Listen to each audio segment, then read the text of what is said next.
Everything happens on a timing that you can't recognize for being perfect timing until it happens.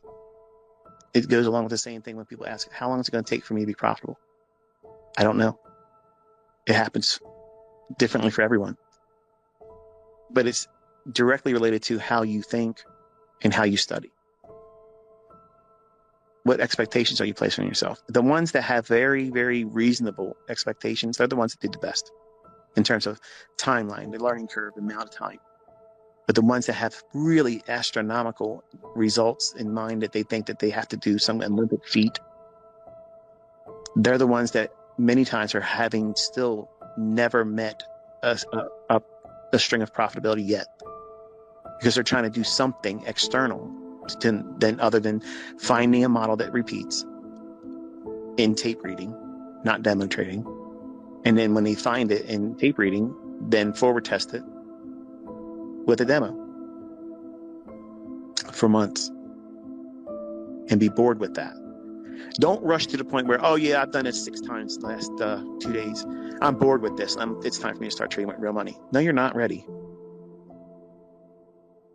When you feel like you have done enough of demo trading with your model and it's consistent, you know what you're doing, you're not surprised by what price is doing,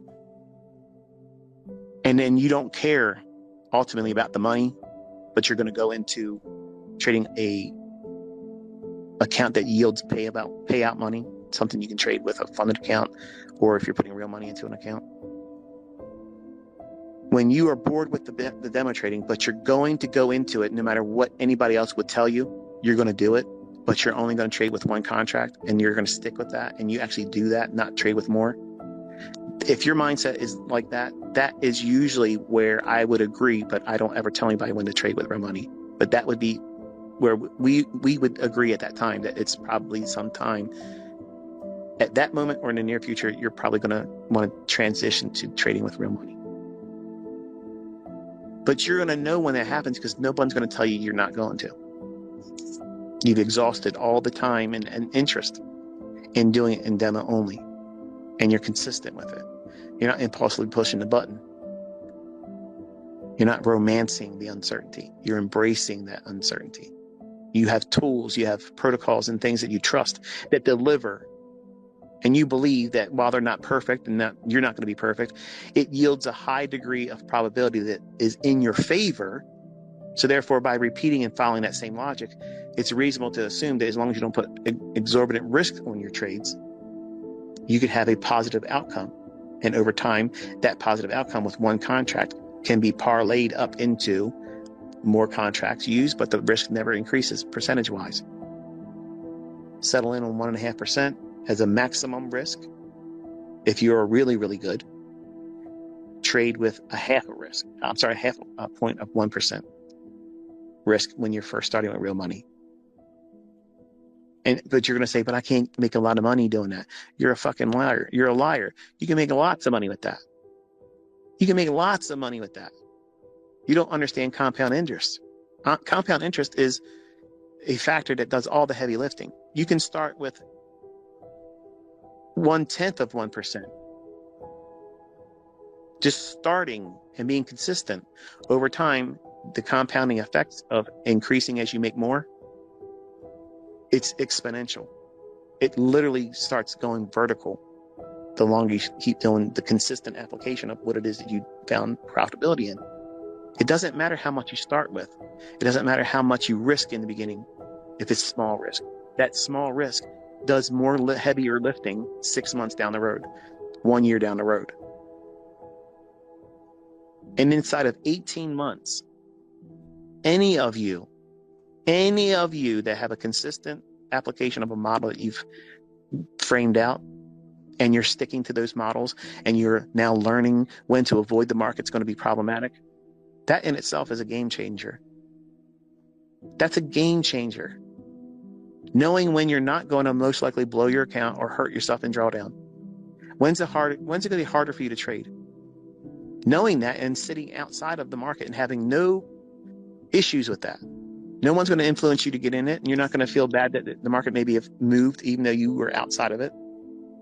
You can sleep at night with that. That's someone that's going to make a lot of fucking money. That's someone that's going to make so much fucking money. It's going to be crazy. But that's a very hard skill set to adopt. It's hard. That's a hard lesson for a teacher to communicate to a student, because they all want to go, get me into a trade. And until they blow accounts, they're not ready to learn these lessons of knowing when to sit still. And as long as you feel impulsive and you don't want to learn lessons like that, you see no value in that, I guarantee you're not profitable. And I guarantee you will not be profitable until you fix that. That was my underlying issue. That was mine. I thought every day I was going to be able to make a lot of money. And I would be right about what I was doing, being a perma bull, only buying, never shorting. And when the market says, no, I'm not going up, I'm trying to buy it. It's a 20-year-old, and it's saying, no way, I'm not going up there. And it would crash down lower. And I would think, okay, well, now it's at a level it really should go up from. And I was doing things wrong. In the beginning, in your early stages, your ignorance blinds you to the depths of your inabilities to see your own faults. It's impossible for us to recognize it. That's why you have to have a teacher. You have to have a mentor. You have to. Because left to your own devices, you're going to hurt yourself. And you don't realize doing things incorrectly for a long period of time, it creates extremely bad habits. And it'd be easy to assume that, oh, well, if someone tells you the right logic, it's easy to drop bad habits and just do the right thing and learn what the things that you're supposed to be doing. And I have mentorship groups that prove that that is not true. I mean, come on. It's a lot of things that you have to wrestle with. When you get accustomed to doing something, and for people that suffer from anxiety and depression, there are things that they're placing on themselves. When I was going through that, it was me that I put that on me. I chose to live with it every day until I learned skills that taught me how to put it down and leave it and walk away from it. I had myself in a prison cell with the door unlocked, the door open, and I said, I'm in jail. I can't get out of this. When I could have just simply walked out anytime I want. But I made my home in depression. I made my home in agoraphobia and anxiety, and just it defined who I was until I got tired of living like that. And I started looking at how I can empower myself. I focused on my strengths and I minimized my weaknesses. And I started doing things like self-talk, and I cheerleaded myself, and I brought myself out of mental illness to a position where lots of people around the world listen to me now. And they take a great deal of comfort knowing that I came from that, and I'm able to share a skill set with you live over market price that can yield you a change of lifestyle. And if I can accomplish that, you can. I'm giving you the recipe for it, and other people have used it, and look at their results. Don't look at mine. Look at yours. Because if you put the work in, you're going to see the evidence. You'll see the testimony. You'll see the proof that you can do it. So if you can do it, anybody else can do it. And I'm trying my best to encourage my son to make the right decision. Because while let's just play devil's advocate, and I'm going to close the stream. Let's say my son goes out this week and he tries to do something. And say he does it and tries to impress me and do more than I have asked him to do. And say he loses this funded account. Would I be disappointed? Yes. Would I ridicule him? No. But I would be in his ass saying, what does it feel like right now? How does it feel right now? Knowing what you feel, what you felt, what you were doing right before you entered the trade, why you were entering that trade, what was the catalyst, what was the outcome you were expecting, and is that in spec with what you were supposed to be doing? Because if you can't recognize that as a problem, as a root cause, you're gonna repeat the same thing. It's gonna happen again. It's going to happen again unless you recognize that is a problem. That's an error. That's an error that you're making. That's something that you're placing in the mix. You're adding an extra ingredient that's not part of the recipe. And what you're including is bullshit. And bullshit never makes anything taste better. So you need to take yourself back to the recipe. So if he listens, he should have, by Friday, he should have $1,000 in equity. The very minimum, he should have $500. If either one of those scenarios or anything between occurs, I'm pleased and I'm proud. If he falls short of the $500 but makes a profit, I'm pleased, and I'm going to encourage him to stick to the model, because the model would yield what I just said. So we'll focus on what he didn't do to reach that. But I will still encourage the fact that he was able to find some kind of profitability. The interest in taking any money out is not there until $10,000. Unless he tells me he just wants a taste of it for real, if he wants to do a withdrawal or whatever. And it's his money, right? He can do whatever he wants to do. But I'm coaching him to aim for what he went into this for. He's using it as a stepping stone, or a pathway to not have me hand him $10,000 to put into a trading account. He wants to do it on his own steam. So if he carves out 10 grand with this, he's not going to be milking the Michael Patak's pockets. He's aiming for 10 grand. When he gets 10 grand, he's closing it. It's done. If they come to him in email or whatever, and they say, hey, look, let's put you in a funded account, he's not going to do it.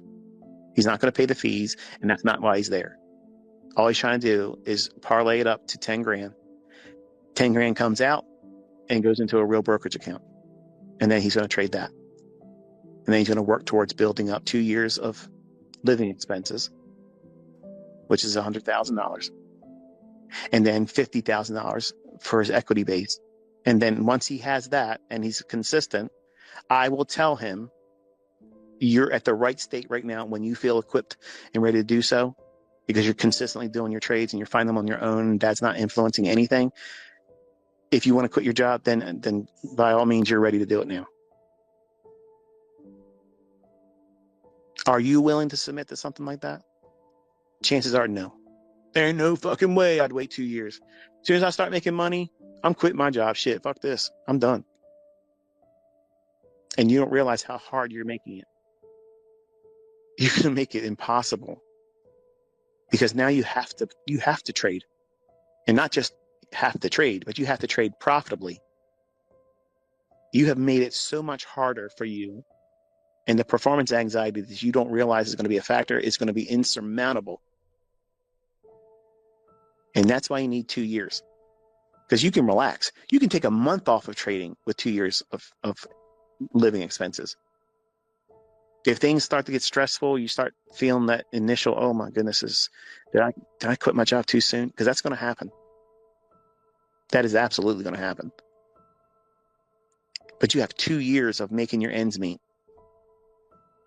It'll allow you to reground and recalibrate and focus on, oh yeah, I'm good. I don't need to make much money. I got 2 years behind me.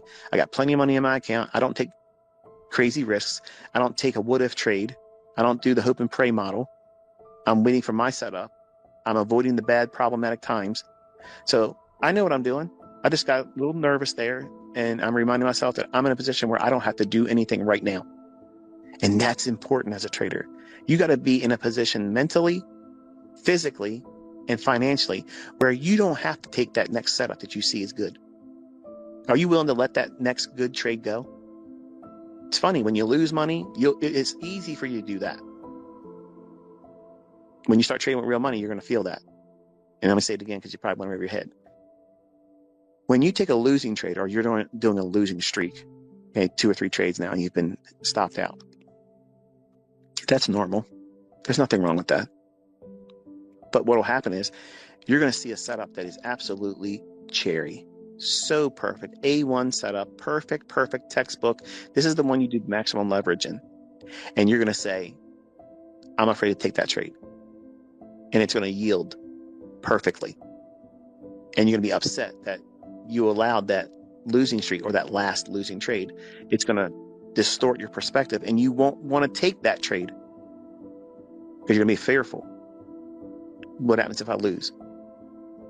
Because you've already defined in your mind, this one's my model.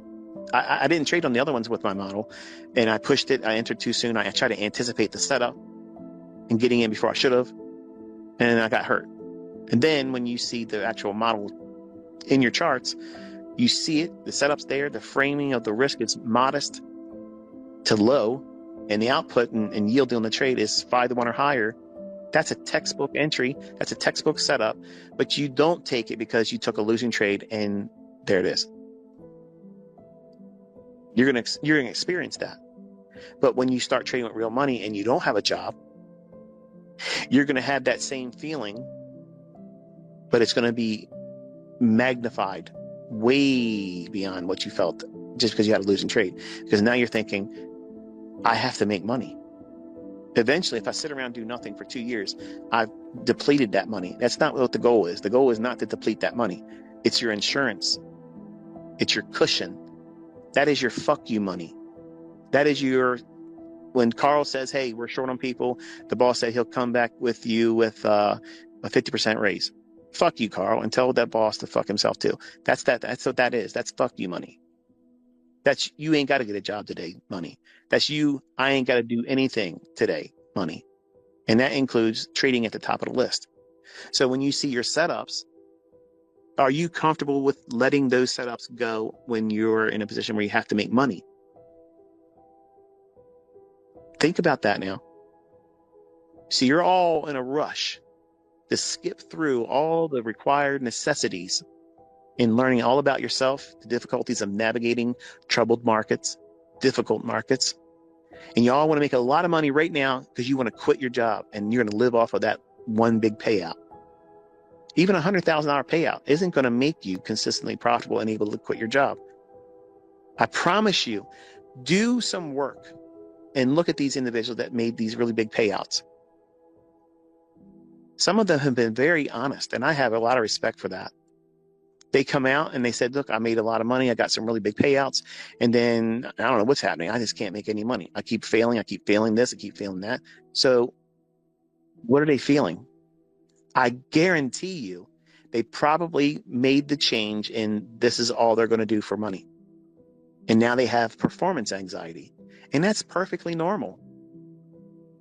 It's perfectly normal. That's the expectation that I would have, and anybody else that's been trading with real money for a long period of time. That's what we expect when we see people rushing into live trading with no job. That's the outcome that you expect. But you don't expect that when you're doing it. You expect that, well, fuck this, I ain't got to get a job. And I could just sit around and make shit. If I make $1,000 a day, I'm good. $1,000 a day keeps the job away, right? But funny things happen where all of a sudden you start thinking about, I have to be profitable. And now you've changed the whole dynamic. You have nothing in the bank as a nest egg. You have no fuck you money. You have just what's in your account. And now you must get a job or you must be perfect in your trading. You just now increase the level of difficulty in trading to ludicrous levels. You have made trading so much more difficult than it needs to be. And that battlefield that's in between your ears, inside your mind right now, your head's going to swirl. You're going to be anxious. You're going to lose sleep. Your health's going to deplete. You're not going to want to go to the gym. You're not going to want to exercise. If you're in a relationship, it's going to suffer. You're going to gain weight. You're going to lose weight. You're not going to be in the right state of mind. And you're going to be doing the same thing every day that does nothing that improves your financial position. In fact, it's going to be the opposite. What did you do wrong? You didn't fucking listen. You didn't prepare for success. You didn't build a nest egg. You didn't get 2 years of living expenses. You didn't have adequate funding for trading. And you rushed into wanting to quit your fucking job. Your job right now is necessary. It's a necessary evil. Manage Carl how you need to manage Carl. Don't get fired. Don't create more drama for yourself. Drama makes trading harder. Income-based trading is harder than speculative trading while you're making your bread with a job. It's easy to take that next trade when you have a job. Even though you hate the job, It's easy to take that next trade, even if it was a losing trade. Because what are you thinking? If I blow out, all I got to do is pay for another reset.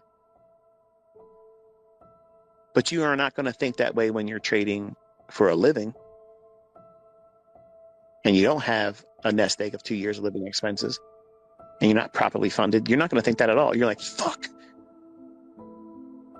man, I need to make some money. And you're going to take big risks. I'm going to do 15 accounts linked together. And I'm going to do 15 contracts and I'm going to try to just get a big payout. I need to pad my pockets out. That's wrong too. That's stupid thinking. That's toxic thinking. That's financially illiterate. That's someone that has no idea what the fuck they're doing with money. And you're making it harder for yourself. So you absolutely have to defer that want for trading for a living. Do you think that you're not trading for a living when you're working your job and you're building up a nest egg of $100,000 or more? That's trading for a living. You're trading for a better living later. It's your perspective that's all fucked up. You were making money while you have the job. What are you in a rush to leave the job for? Ego, pomp, control of your own time. I get it. I get that. But use it as your sure footing right now. That's your meal ticket for making your ends meet, because that's what you have right now as a job. But build up. Build up You Incorporated until your corporation, you, are doing so much more than just duplicating your salary or doubling it. Like, you need to be comfortable that you can far outpace what you have done as a yearly income on a consistent basis.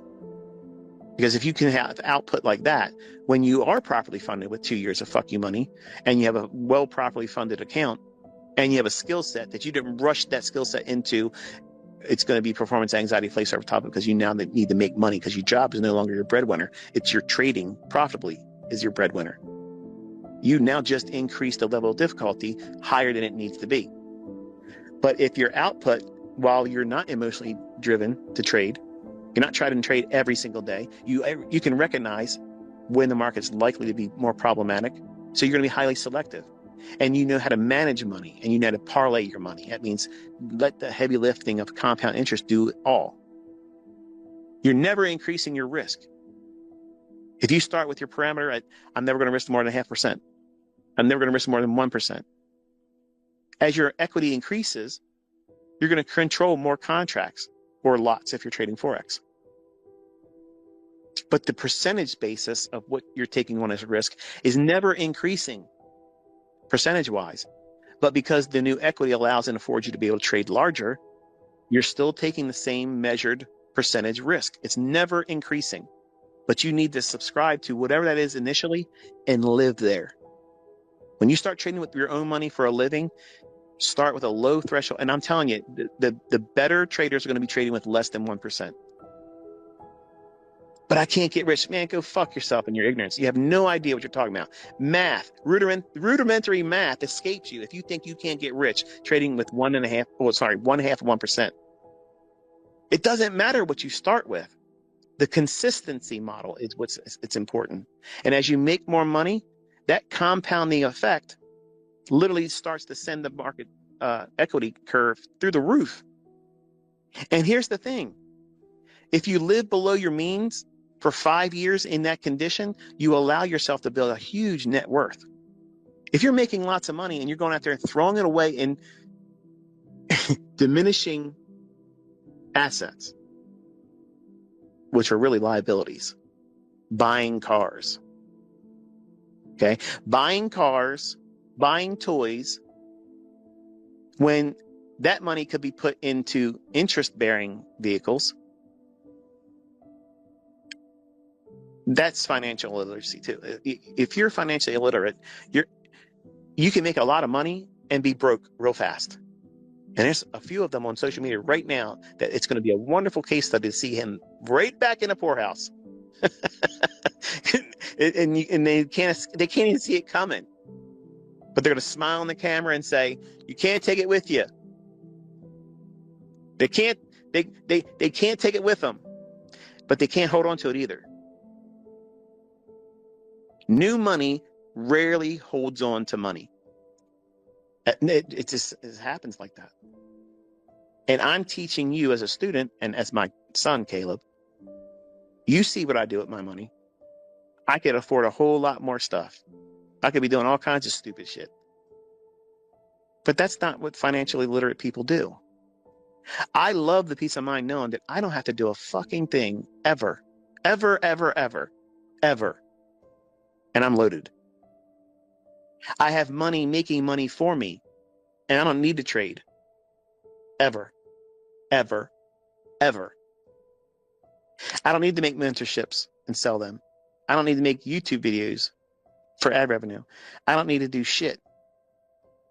I'm set. You're not, but I'm telling you how to get there.